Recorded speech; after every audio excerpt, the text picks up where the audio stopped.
বরিশালে এতিম কিশোরীকে ধর্ষণের দায়ে যুবকের যাবজ্জীবন কারাদণ্ড দিয়েছে আদালত। পাশাপাশি 50,000 টাকা জরিমানা করা হয়েছে।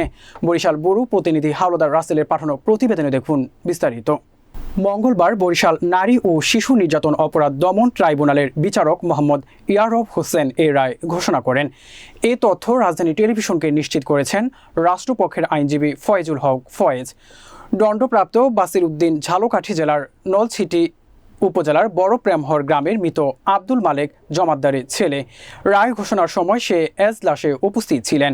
রাষ্ট্রপক্ষের আইনজীবী ফয়েজুল হক ফয়েজ বলেন, বাদী কিশোরীর বাবা না থাকায় অসহায়ত্বের সুযোগ নিয়ে দূর সম্পর্কের আত্মীয় বাছির উদ্দিন 2012 সালের 5 নভেম্বর চিকিৎসা করানোর কথা বলে বরিশাল শেরে বাংলা মেডিকেল কলেজ হাসপাতাল বান্দর রোডের আবাসিক হোটেল সাউথ বেঙ্গলে নিয়ে 15 নম্বর কক্ষে কিশোরীকে পর্যায়ক্রমে ধর্ষণ করা হয়।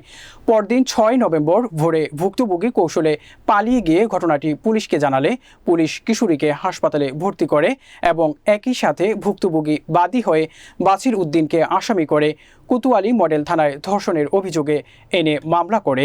পরে পুলিশ বাছির উদ্দিনকে আটক করতে সক্ষম হয়। মামলার তদন্ত কর্মকর্তা উপপরিদর্শক সেলিম খান 2013 সালের 8 জানুয়ারি বাছির উদ্দিনকে অভিযুক্ত করে চার্জশিট জমা দেন। আদালত 7 জনের সাক্ষী গ্রহণ করে এ রায় ঘোষণা করেন।